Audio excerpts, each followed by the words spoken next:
And now, the Molle Mystery Theater, presented by Molle.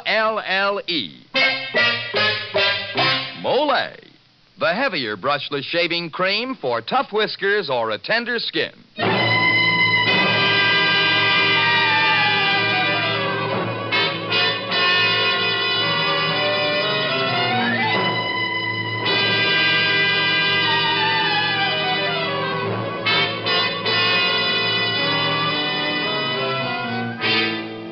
Good evening.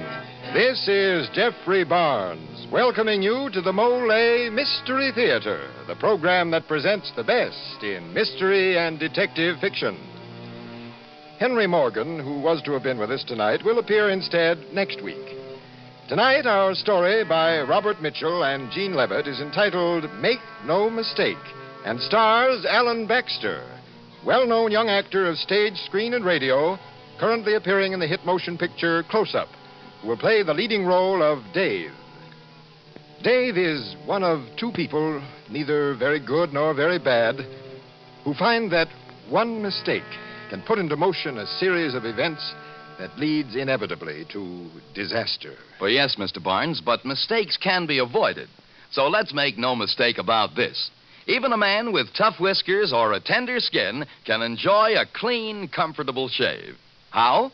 Just use Molle, the heavier brushless shaving cream. Because it's smooth. So smooth. It's slick. So slick. It's a smooth, slick shave you get with Molle. Molle, the heavier brushless shaving cream for tough whiskers or a tender skin. Enjoy a Molle shave tomorrow. This is Jeffrey Barnes again, and Act One of tonight's Molle Mystery, Make No Mistake, starring Alan Baxter.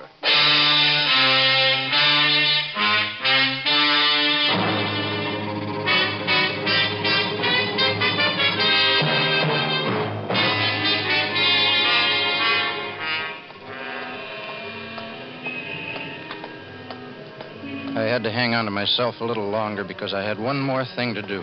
I had to see her. Had to get to Jeannie and tell her it was all a mistake, a hideous mistake. And I had to hurry because I knew the police were going to get me any minute now.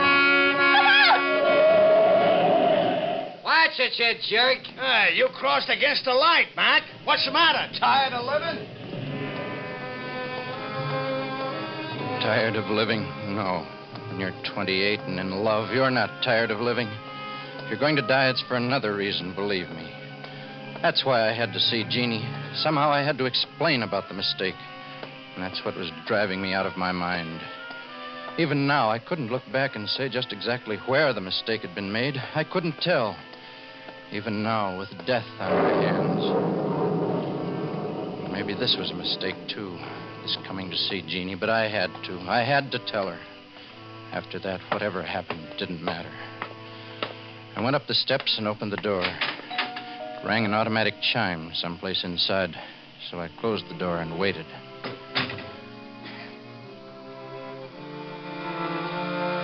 The room was elegant and very quiet. In my mind, I'd always imagined Jeannie surrounded by beautiful stuff like this. I wanted to clear my throat, but in this place, it didn't seem quite right. Then Mr. Mundy came out. May I help you, sir? I'd like to see Jeannie, Mrs. Jean Kimball. Oh, yes. And your name, sir? I'm her husband, Dave Kimball. You're... Oh, I see. Step this way. As I followed Mr. Mundy down the soundless corridor, I tried hard to think, to frame the words, because this is the last time I would ever see Jeannie. It was my last chance to explain, and it had to make sense. Maybe it happened that night a month ago. Maybe that's when the mistake was made. It was raining then, too, and business in the lunchroom was slow. I was cleaning up the counter when I looked back toward the kitchen and saw Jeannie standing in the doorway. Dave, I guess this is it. Hey, we can't close up yet. What's with the hat and coat? Quitting a little early, aren't you? Judging by most marriages, I guess I am. What was that? I didn't get that. I'm leaving you, Dave. I'm going right now. I got a ticket to San Francisco, and my train leaves in 40 minutes. It's got to be this way, Dave. Sharp and clean. Believe me, it's best. So it's bye-bye, Dave. No. No, Jeannie. Wait a minute. You can't. You Please, can't Dave. go. Don't try to hold me. But, Jeannie, why? You gotta tell me why. You can't just leave like this all of a sudden for no reason. Give me a chance, Jeannie. I have, Dave. I've given you a whole year of chances. You said if we got married, I'd learn to love you. You insisted on it. It was all your idea, not mine. And, well, it just hasn't worked out, that's all. But it will, Jeannie. I know it will. Oh, baby, don't leave. Please, I love you, Jeannie. I'll do anything you say, Jeannie. Oh, stop it. Stop it. Don't crawl, Dave. Good grief, it isn't the end of the world. It happens every day. We tried it and it didn't work, so I'm getting out. No hard feelings, Dave, and no regrets, huh? Just goodbye and good luck, okay? Will you write to me? I don't think so. But how are you going to live? What about money? I'll get by. Make no mistake about that, Dave. Besides, it's not your worry anymore. It'll always be my worry, Jean, always. Don't ever forget that.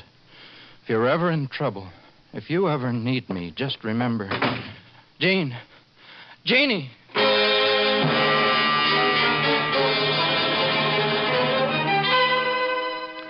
She was gone, just like that. She walked out into the dark rain and was gone.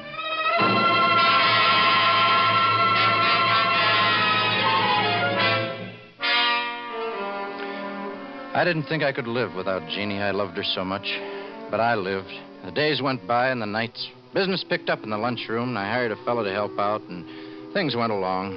They went along for almost a month, and then maybe that's when it happened, the mistake, because then she came back. I just happened to glance up one night, and there she was, sitting there watching me. Hello, Dave. Jeannie.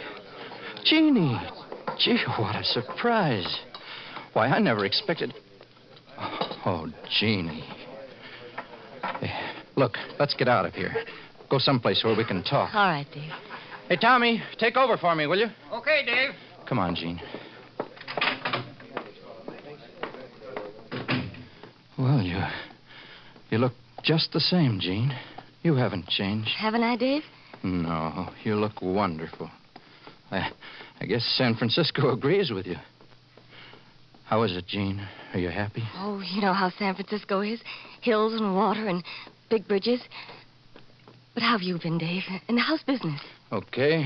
I got a new helper, I suppose you noticed. And business has been a little better. Oh, that's fine. I'm glad. Jeannie, I've missed you. Missed you terribly. Every minute of every day. Sorry, I forgot you have an aversion to crawling things. Oh, Dave, don't. That hurts. You see, I've come back. Jean. To stay if you want me.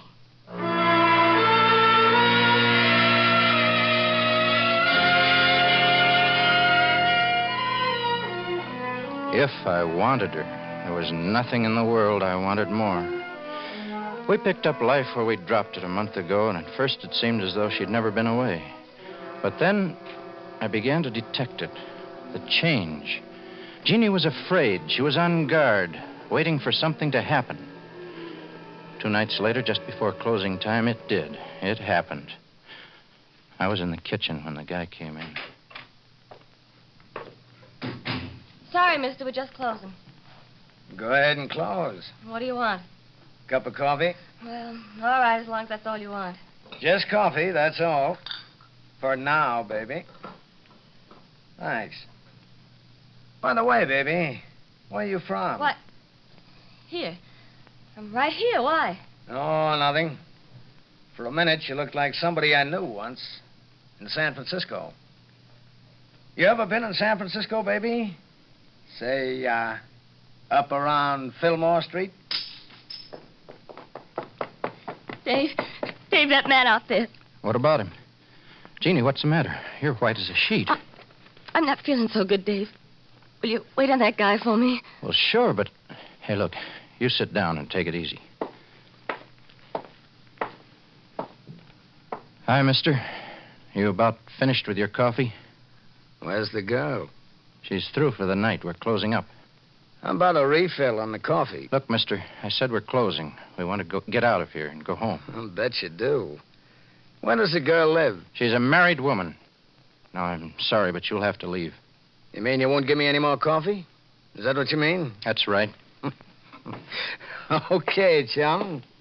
Okay. Well, Jeannie, he's gone. Who was he? Did you... Jeannie? Jeannie, where are you?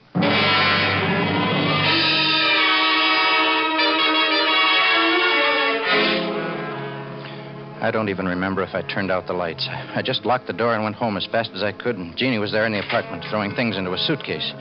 She stopped when I walked in and just stood there staring at me with a look in her eyes I'd never seen before, as though she expected me to step up and hit her right in the face. Dave? What are you doing, Jean? Why are you packing? Why did you run out tonight? Dave, I've got to get out of here. I've got to leave town. Now, wait a minute. This is getting to be a habit with you. Oh, no, you don't understand. Who was that big guy who came in? Did you know him? No, I never saw him before in my life. Don't lie, Jeannie. I swear I don't know who he is. And why did you run from him? What happened in San Francisco, Jean? Nothing. Why is Fillmore Street so important to you? It isn't. Why are you afraid? I'm not afraid. And nothing happened in San Francisco. Nothing, do you hear? That guy who came in tonight was only another dirty masher, and I felt so rotten I just couldn't take it anymore. Now leave me alone, will you? Oh, Dave, I'm sorry. Okay, Janie. Okay. I guess we're both on edge, that's all. You're not going anywhere tonight. I'll put this stuff back in the closet where it belongs, and then you're going to bed and get a good night's rest. And maybe you'll feel better in the morning. Maybe everything will look different when the sun comes up.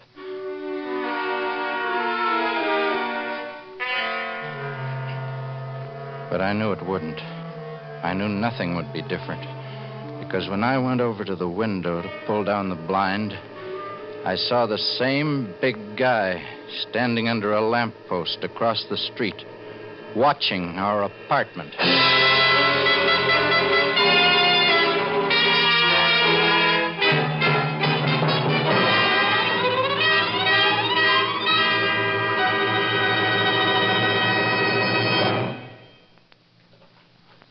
Well, the big stranger is certainly interested in Jeannie's affairs. But why? That's the question that's worrying Dave. We'll continue with Act 2 of tonight's Molle mystery in just a moment. Meanwhile, here's Dan Seymour with a question that worries a lot of men. Let me ask you this, men. When you run your razor over your face, does it pull? Does it snag? Does it scrape? Does it tear?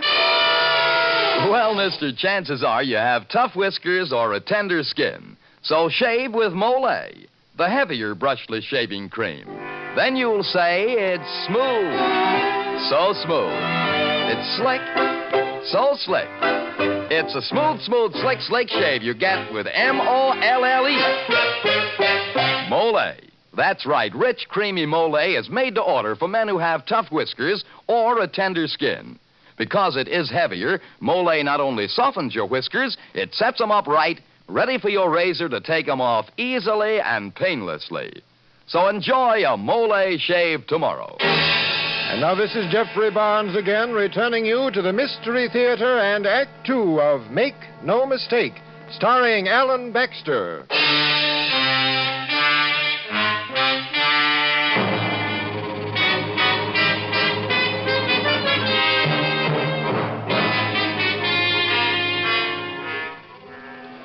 The next morning, I made Jeannie promise to stay inside and keep the door locked. It was Tuesday and the lunchroom was closed, but I had to go down and work on the books, so I left. I'd gone about 3 blocks when I first noticed him. That same big guy. I don't know where he picked me up, but he was there following me. I decided to play a hunch when I saw the police station. I thought I could bluff him. He was only a few steps behind me as I crossed the street. I ran up the station steps and in the door, but he wasn't bluffed 1 inch. And we walked side by side right up to the sergeant's desk. Morning, gentlemen. What can I do for you? Well, I was... Well, what is it? What's on your mind? Look, can you tell me where I go to get a building permit? Sure, City Hall at 4th and Main. You know where that is? Yeah, thanks. You, sir? Nothing, Sergeant. I'm just here with my friend, Dave. So, you're gonna do a little building, are you, Dave? What do you want? I just want to be sure I got the right party. What do you want? Was Gene up in San Francisco last week? Hey, who are you? What are you after? My name's Ragnar, Dave. Bert Ragnar. I was in San Francisco last week, and I found this. Why, that's... Yeah, a little anklet. Slave bracelet, they call it, don't they? I found it in a hotel on Fillmore Street. And I just wanted to see it returned to its proper owner. It's inscribed. Says, to Jeannie with all my love, Dave. Give me that. Wait just a minute. Can you positively identify it? Well, the clasp was broken once. It's been soldered. Here you are, Dave. You'll see that Jeannie gets it, won't you? I'll be seeing you, Dave.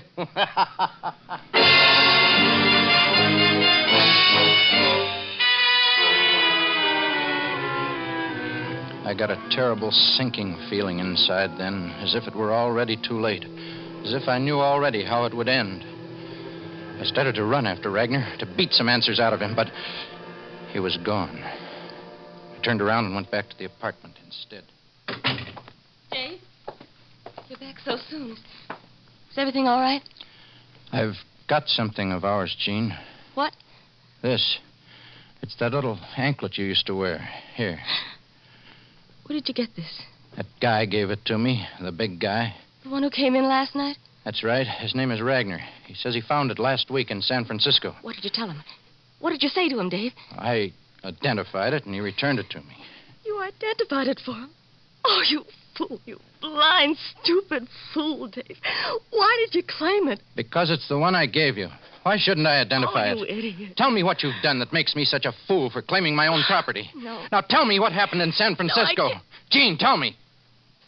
I killed a man. Oh, Jeannie. Last week in a hotel on Fillmore Street. He was rotten. He deserved it. He was mean and vicious, and he wouldn't leave me alone. And he was crazy jealous. Jealous? I tried to get away from him, but he followed me. And then there was a fight, and somehow I got his gun, and I shot him with it. Then I ran, and I got away. I didn't think anybody saw me. I didn't even miss the slave bracelet until the next day, and... Oh, Dave, what are we going to do?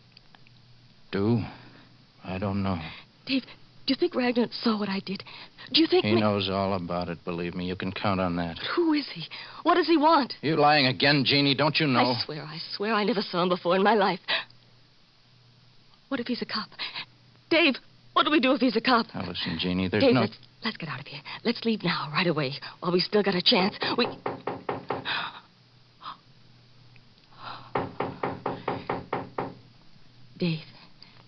Dave, don't answer it. Dave, please. We have to, Jeannie. Well? Why, Mr. Kimball, is something wrong? Oh, it's you, Mr. Meade. You opened that door like you expected the devil himself to be standing here. And, you know, usually it's the tenants that don't pay their rent that look at me like that. Oh, how do you do, Mrs. Kimball? Sure is nice to have you back. Did you enjoy your trip? Excuse me, folks. It's about the garbage chute. The man's complaining the tin cans are getting into garbage again. Yeah, we'll watch it, Mr. Meade. We'll be careful. Thank you. Well, I'm sure it's not you anyway, but, well, goodbye, Mr. King. I thought it was him. I thought it was Ragnar. Oh, Dave, what if he's with the police? Stop crying, Jean. That won't help. Do you think he is, Dave? Do you think he's a cop? I don't know. Doesn't act like one exactly, but he's sure not afraid of him. Listen, Jeannie, if it was self-defense, maybe we ought to...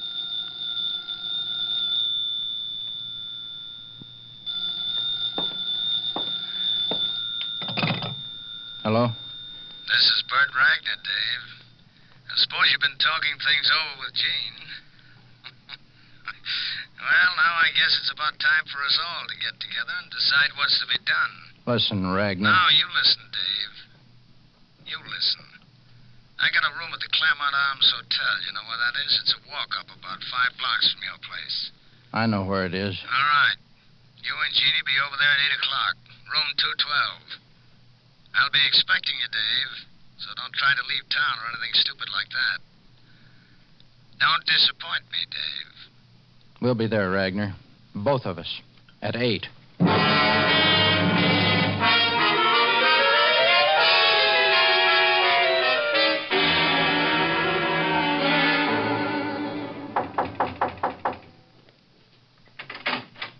Ah, you're right on time. Come in. Want to sit down? No, thanks. We're all right. Okay, I'll be brief. I'm a private detective, and not a very prosperous one, but I got a break last week. I was in the next room in that hotel on Fillmore, and I heard the whole business through my open window. Are you going to go to the police? That depends entirely on you. You see, I make my living on other people's trouble. And, baby, you're in trouble. If the San Francisco cops ever get a line on you, you haven't got a chance. What do you want us to do? Get to the point, Ragnar. You keep your shirt on. I'll get there. Right now, the police are stuck. They don't even have a lead. If I should come in with the killer, it'd put me right up there in the big time. So if I don't turn you in, it's got to be made worth my while. Why, you dirty rat. Dave! Don't crowd me, fella. I warn you. My price is $10,000. 10,000? That's it. So think it over. Only don't think too long, because you've only got until midnight. Now get out.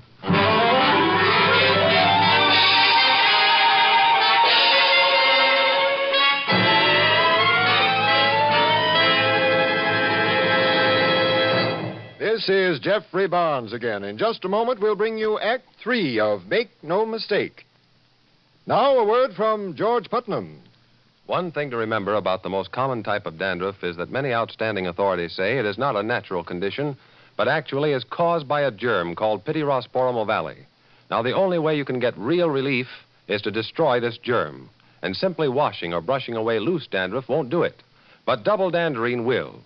Yes, double danderine really works because it gets at the cause of this dandruff and kills it, actually kills the germ on contact. Results with double danderine have been remarkable even in many stubborn cases. And the thing that makes double danderine so amazingly effective is a special ingredient, an active antiseptic that's so wonderfully efficient, many hospitals use it. In double danderine, we call it Alzan. So stop trying to combat this dandruff with ineffective methods that actually are no better than plain water. Use double danderine and destroy the cause. Get double danderine tomorrow. Your money back if not satisfied.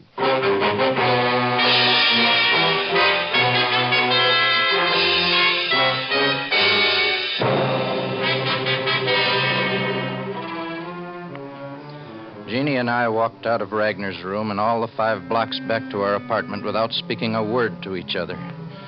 I glanced at her face once as we passed a streetlight. She looked sick. The fear in her eyes was ugly. That must have shocked me hard because I began really to think then, clearly, for the first time since Jeannie'd come back. And when we got home and the door was closed, I knew what I was going to do. We can raise the money, can't we, Dave? $10,000 isn't so much, is it? We can get it someplace, can't we, Dave? No, Jeannie, there's no way on earth for me to get that much money. But we've got to. We can't. If I went into hock for everything I have, I couldn't touch $10,000. And even if I could, do you think that'd be the end of it? Why, he'd never quit. But he's going to turn me into the police if we don't pay him the money. You aren't going to let him turn me into the police, are you, Dave? Oh, you can't. I love you, and they'll take me away from you. You really love me, Jeannie. Oh, yes, yes. I've always loved you, Dave. I was wrong before, honest. Oh, Dave, don't let him turn me in. I won't, Jeannie. Don't worry anymore. Ragnar won't turn you in. Then you're going to pay him off, Dave? No, I'm not going to pay him. Not in money, anyway. But Jeannie, listen. Listen closely.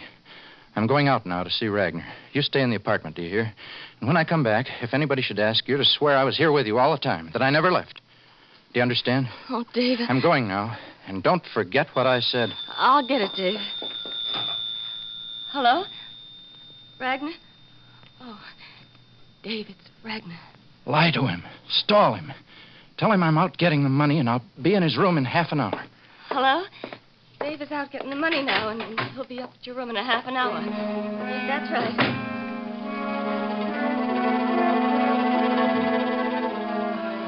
As she lied to Ragnar, setting him up for me like a clay pigeon, I got a smashing impulse to hurry and get it over with. And maybe that was the mistake, because I moved too fast. I went to the lunchroom and in the dark got the pistol I kept under the counter. That took 20 minutes. It only took me 10 more to get to him. Nobody saw me go into his hotel, and nobody saw me walk down the hall to his room. And then, there it was, his door. I was scared of Ragnar. That's why I had the gun out before I knocked. I already had the gun pointed as I heard the footsteps inside. That's why I was already squeezing the trigger as the door swung back.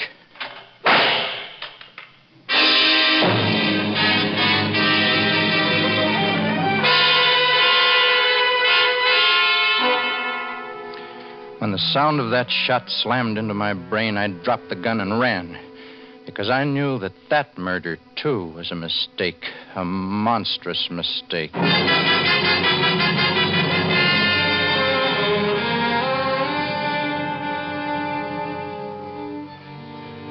And that's why I'd come here now to this elegant place to see Jeannie. Because the sound of that shot still echoed in my mind, although 24 hours had passed.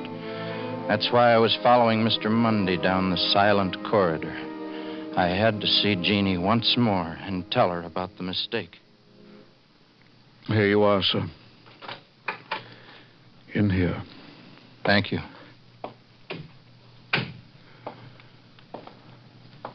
Hello, Jeannie.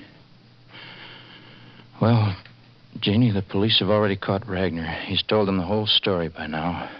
They'll get me when I leave here. It was a mistake, Jeannie, a bad mistake. You see, I forgot that blackmailers always protect themselves.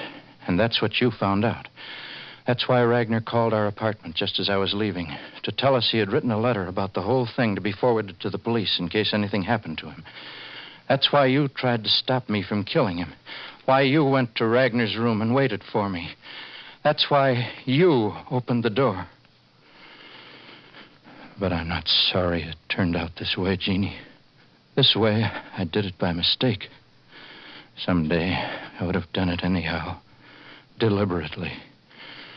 You see, Jeannie, the biggest mistake of all was my falling in love with you in the first place. Well, that's what I had to tell you. So, goodbye, Jeannie.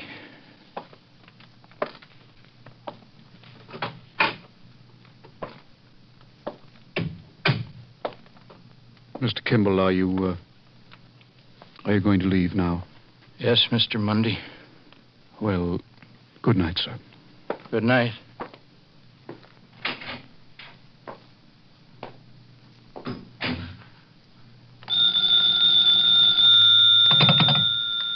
Hello? The Hillcrest Mortuary. Mr. Mundy speaking.